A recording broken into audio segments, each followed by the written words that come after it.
morning and welcome to the Voices of Tomorrow, a program that discusses the challenges facing women, both young and old, with the aim of finding solutions that build a fairer society and a better Gambia for all. I am your host Bintou Cham, and I am delighted to have you with me this morning here on Majak Radio 92.2 FM in Bakau, Utah. Today, we are discussing on a very important topic, which is the underrepresentation of women, particularly young women, in Gambian politics and decision-making processes. According to the 2024 population census by the Gambia Bureau of Statistics, women make up 51% of the Gambia's population, meaning they form the majority, yet only a small number hold top leadership positions. Currently, out of 23 cabinet members, just 3 are women, and in the 2022 parliamentary election, only 3 women were elected, 1 under a party ticket and 2 as independents. So, what is limiting women's participation in politics and decision making? And more importantly, what can be done to change this reality? Stay tuned. My special guests will help us unpack these questions. Joining me this morning is Aminata Korea, a former female political candidate and the CEO of Yearwork Enterprise. She will help us explore why women participation in politics and decision makings remain so low in the Gambia and how this can be changed. Welcome to the program, Aminata. Thank you, Bintou, and thank you, Bintou, for having me today at the Majak Radio, and good morning, listeners. It's great to have you, Aminata. Thank you. Let's get right into our conversation. To start off, tell us a bit about your political career. What inspired you to enter into politics, and what was that experience like for you? My political career started in 2016. I was one of the youngest coalition members at the time, and during the political impasse as well, I was coordinating and managing the media from the campaign to the impasse. And I chaired all the meetings during the political impasse, and that is why I was called the face of the impasse with Uncle Halifa Saleh. And from there, and in 2017, that was in 2016, in 2017 I contested for parliamentary elections. That was my first political contest election, and I was the nominated member for PPP, and I contested for Latikunda Savi constituency seat, and which I lost, and I also contested in 2022 on the PDOIS for Latikunda Savi constituency. Yeah. All right, thank you for that, Aminata. Why did you lose the election? Well, basically, we advocate and we sell our agenda, but then it is the voters that decide. It is mostly decided by who has the most vote would eventually become the winner of any elections. Thank you. Now, our today's discussion focuses on the representation of women in decision making and politics. In your view, what does this issue really entail? Well, the statistics speaks for itself. If you look at the proportion of women in this country, if you look at the population, we are 52% of the population. That means 52%. That means we are more than half the population of this country. And you look at that statistic as well, 60%, more than 60% of the population are young people. That means we are young and vibrant, mostly are young and vibrant people. Well, when you look at representation of women in politics, including young women or women in general in politics, you would realize that in decision making, in the highest decision making table or body, women are not greatly represented. In cabinet, I believe we have 3 ministers currently: the environment minister, including the Minister of Women Affairs, Gender, and also education, and out of 23 ministers. In the parliament, we have 3 elected members, and also we have 2 nominated members. in 2017 we also had 3 elected members. So if you look at it, even in the House of Representatives, women are not greatly represented. And I think, and also within political parties, women are the life force of political parties. If politics was a vehicle in this country, women is the fuel. Women are the fuel of politics, because we are the mobilizers. We are not only the mobilizer, but you realize that when it comes to making fanfare, creating the noise, bringing the people, and come to think of it, women are 57% of the vote. In every election, women consist of more voters than the men. So we are 50%, 57% of voters are actually women. So women intend to participate more in politics, political process, and also in elections, going out to vote. But when it comes to representation of women, when it comes to women taking positions in political executive, women intend to be behind. Men are chosen more than women, and also I think it has to do with some challenges. Should I go on? Yeah, what are those challenges? Yes. Some of the challenges is that during selection processes for election, you will realize that most of the selection committee tend to be men, and also you will realize that during that process of nomination or selection, women are dropped. Women are dropped, and for some reasons, probably sometimes it's because of the illiteracy, you know, and we have a good number of women who are very much into politics and are participating and are good advocates, but they are not they are illiterates. So, and I think we need to look into this. If we want more women representation, I think the House of Parliament also needs to look at introducing our local languages for people to better express themselves, because you can see some of our members in Parliament sometimes struggle with expressing themselves.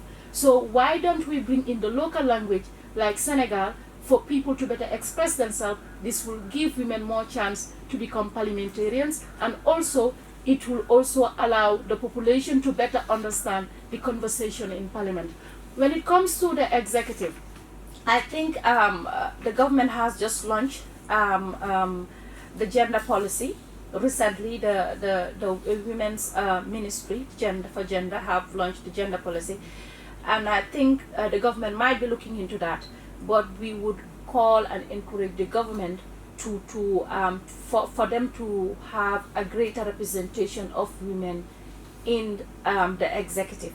I believe these things has to do with the patriarchal society. Gambia is a patriarchal society, and from the olden days coming to now, we used to have. You mean to say the cultural beliefs, so? Yes, the cultural beliefs of the people.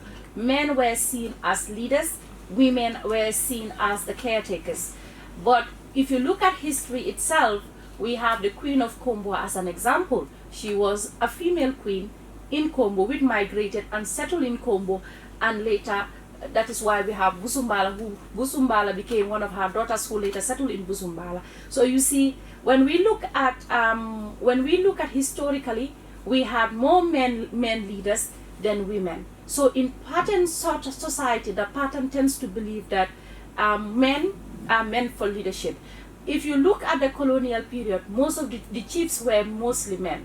The alcalos were mostly men. So women were not given that leadership role. The patterns have shifted and has changed, and I think education has more to do with it, but I think the fact that sensitization and awareness has more to do with it, the shifting of the patterns, because we have more female women going to school, having education, more female women in the civil service, and also, but still, even within the civil service, if you look at the top brass of the civil service, you realize that most of our permanent secretaries are men. So I think government needs to look into the gender aspect of things, creating a gender balance in parliament, in executive, as well as in the civil service. But the pattern has shifted. We have female alcalos. I think we have about 8 female alcalos. But when you even look at the lower government, when you look at the councillors, we have less female councillors compared to the men. It's huge. The distance is huge. So for that being the case, still indicates that we have a gender imbalance when it comes to representation. And I think to address this, we have to start within, the government needs to take a step, either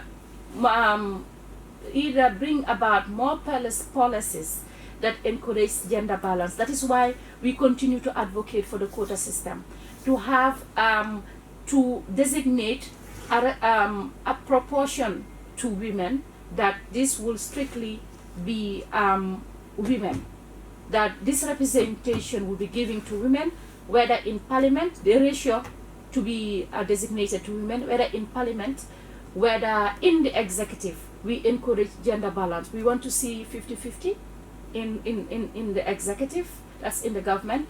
We want to encourage, I would continue to advocate for a gender balanced National Assembly, to have, because we have 53 seats, to have 20 plus female representation, and also to have 20 plus male representation. That will bring about equal representation, and also to encourage the same in the local government elections and so on. But this also has to be part of our political party representation, because we are told at least 30% of the representation in parliament, according to ECOWAS, in political parties, according to ECOWAS, must be women, or at least must be women, 30%.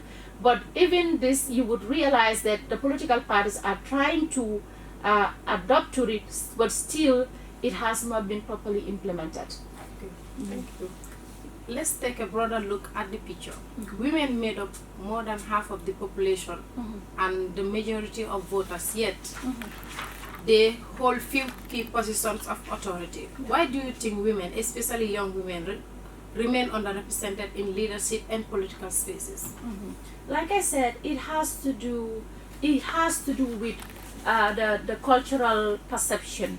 And for this to change, it takes time, it takes advocacy for this to become a reality. And also it has to do with people shifting their perception. There is a griot used to say, female griot used to say, "Gor bahna jigen bahna." That means, in another sense, a woman is good, a man is good.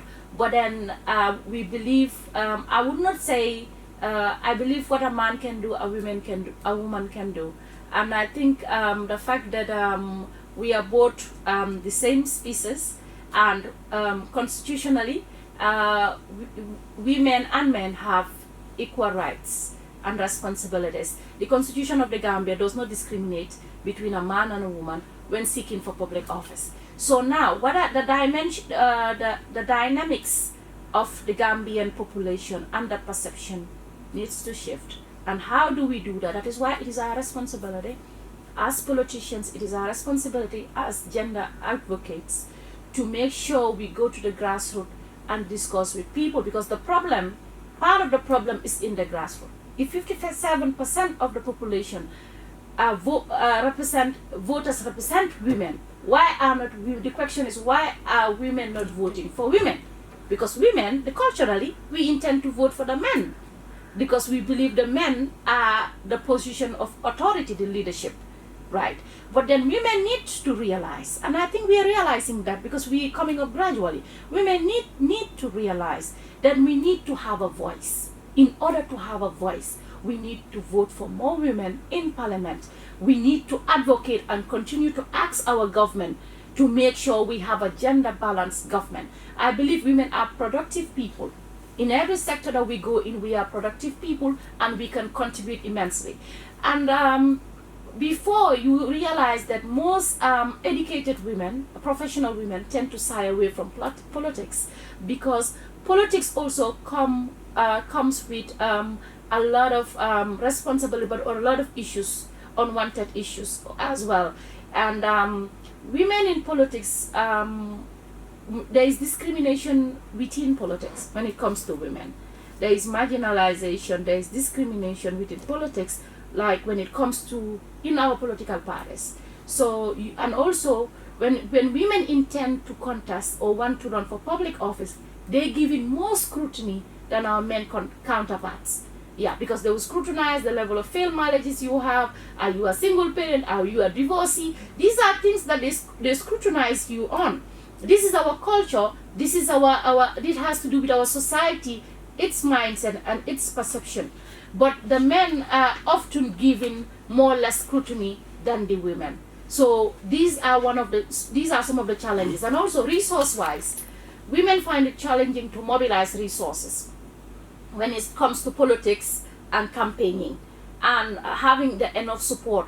But to be honest, we have a lot of men who are supportive of women. For example, I run two campaigns and two elections, and the core number of my campaign team always consists of more men than women. I would have few women, 2 or 3 women, but most of my core supporters and my campaign team will consist of women. No, not that I have more men than women, but my team consists of more men, because probably they had more the time and the energy to put in. And also, but this is my campaign team, but we had more men than women always. That means that women are supportive. Men are supportive of women in politics. But then it is within our political party structures that we find the problem. That is, sometimes there is a challenge. Sometimes they intend to think that the man is the more sellable candidate than the female.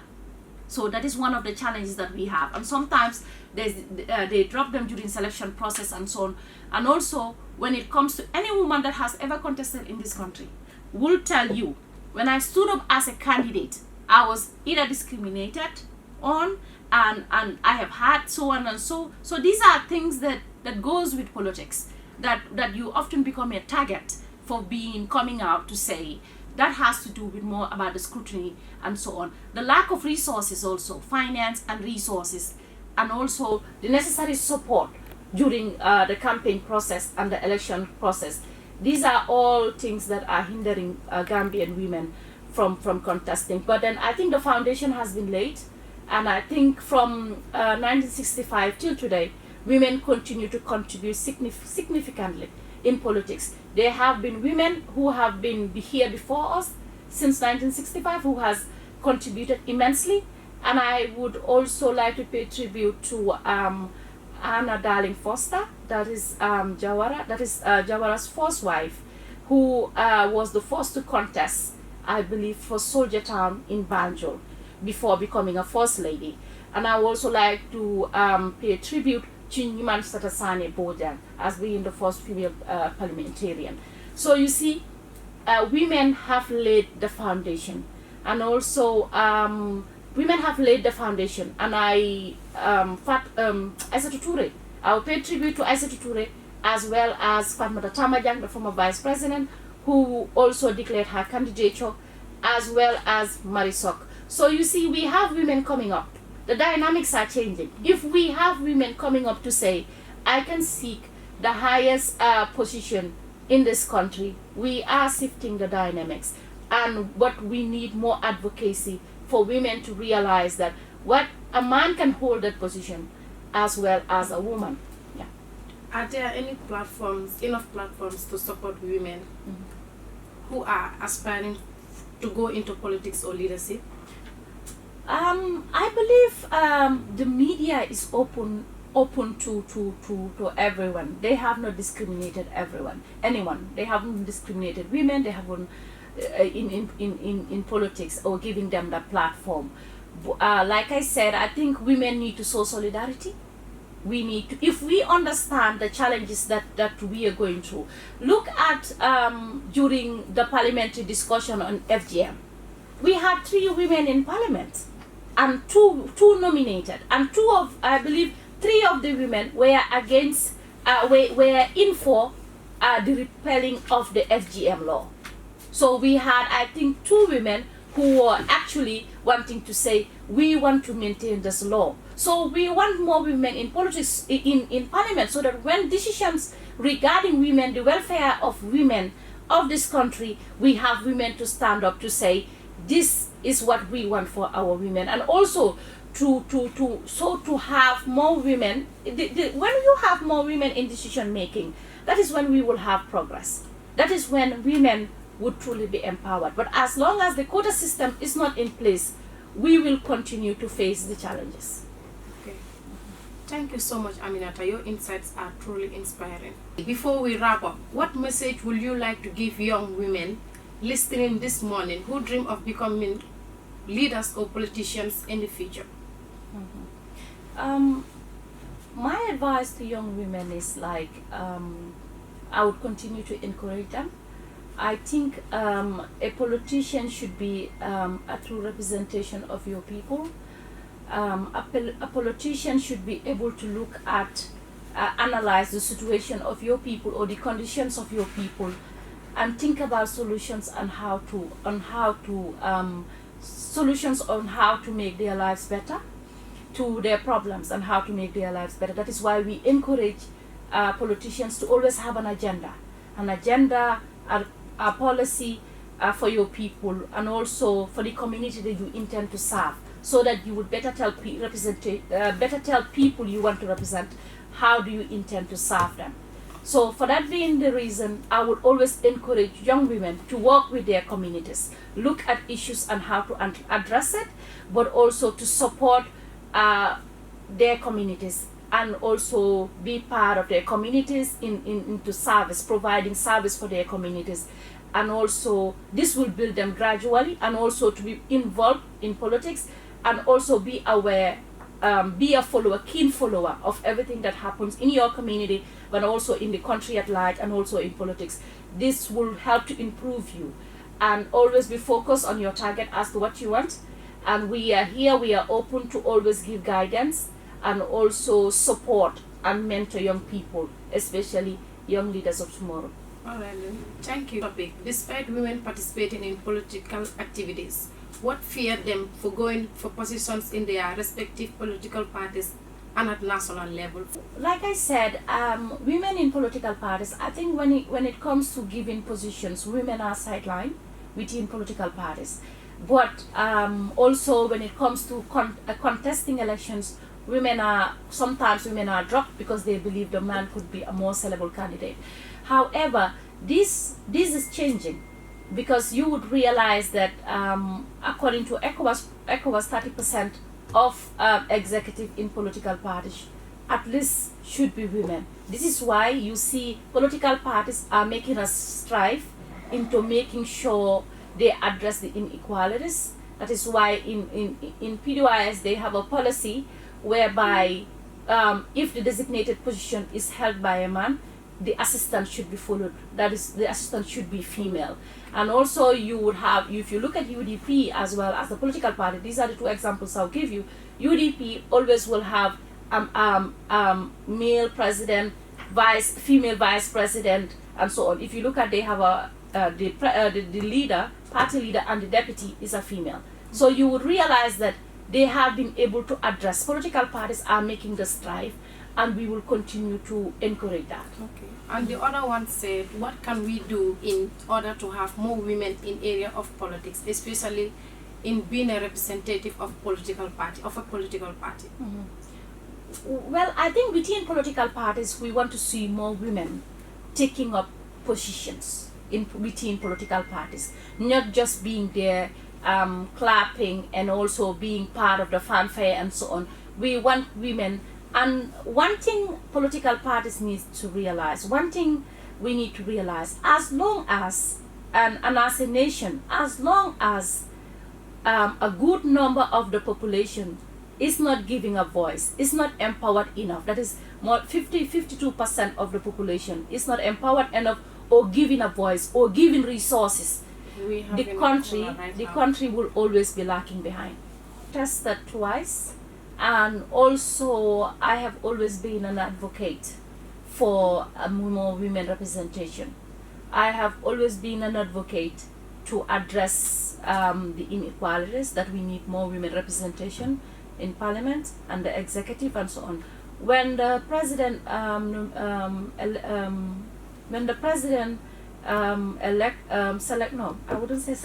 elected. When the president appointed Ousseynou Dabo, I believe it was 2018, we came to write a petition to say the office of the vice president was being held. It is tradition that the office of the vice president, since Jammeh, was held by female, and as well as the women and gender as unit of the ministry should be headed by a female. And for that being that was in 2018, and later in the recent cabinet, the Minister of Gender, Women and Gender, stands alone. So now we have a ministry.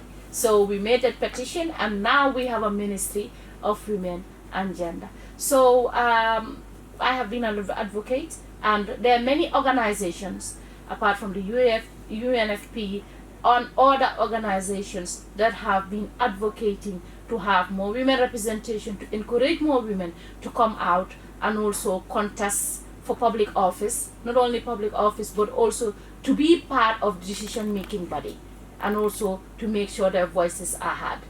Yes, democracy will only grow stronger when women are equally represented at all levels of leadership. After all, women form the majority of voters. Their voices and leadership are essential for our nation's progress. You have been listening to the Voices of Tomorrow here on Majak Radio 92.2 FM in Bakau, Newtown. A very special thank you to my guest Aminata Korea. Thank you for sharing her valuable sights and with us this morning, and the entire technical team as well. Join me next week at the same time as we continue to raise young voices and inspire the next generation of leadership. Bye-bye.